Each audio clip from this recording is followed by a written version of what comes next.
Friends, सो आज हम बात करें आईसीआर के बारे में, इन्वर्टर कंट्रोल रूम के बारे में।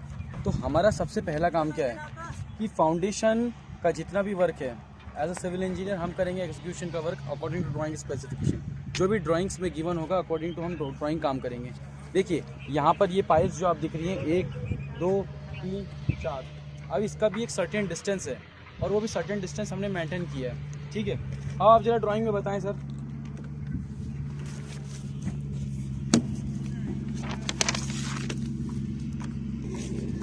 अब देखिए एक पाइल के सेंटर से लेके दूसरे पाइल तक का सेंटर जो है वो 2309 है।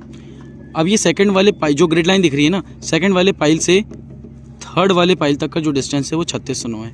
अब देखिए ये हमारा पहला पाइल, ये पहला पाइल है, ये दूसरा पाइल है, तो इसकी डिस्टेंस जो है वो 2309 है। और ये दूसरा पाइल है, वो तीसरा पाइल है, तो दूसरे से तीसरे की डिस्टेंस है हमारी 3609। तो ये सारी डिस्टेंस अकॉर्डिंग टू स्पेसिफिकेशन हम मेंटेन करते हुए चल रहे हैं।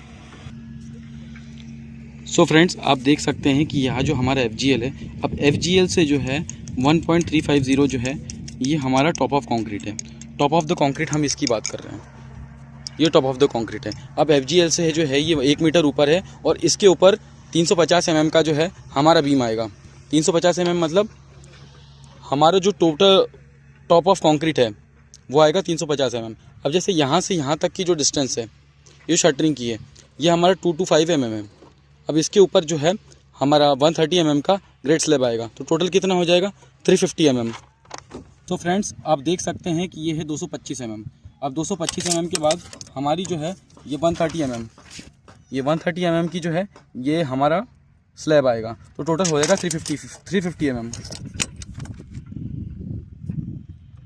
अब ये है 1 मीटर, मीटर में हम 350 ऐड करेंगे तो हमारा टोटल कितना हो जाएगा 1.350।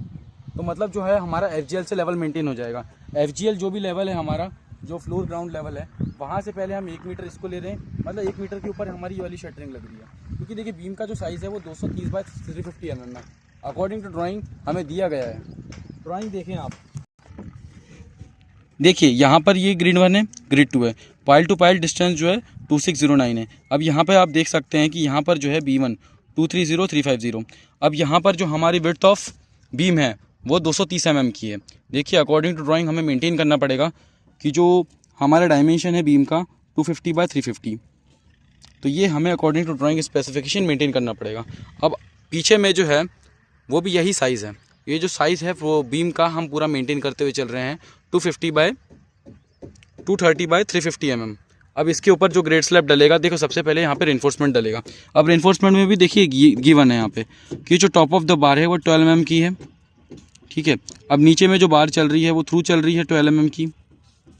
अब देखिए ये जो है ओवरलैपिंग है, ओवरलैपिंग है हमारे 580 mm। अब जैसे AA का जो है सेक्शन AA का देखें आप, अब आप देख सकते हैं AA का सेक्शन 230 इसकी विड्थ है, इसकी डेप्थ है 350 mm।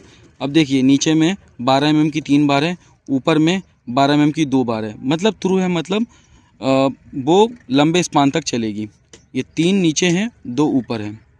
अब आप देखें यहाँ पर ये BB सेक्शन है। अब BB सेक्शन यहाँ पे कहाँ लिखा है, ये 1B 1B 1B 1B। अब ये सेक्शन में क्या दिया गया है कि हमारा 230 का width of slab, depth of slab 350 mm। यहाँ पे हमारी 3 बार्स 12 mm की है।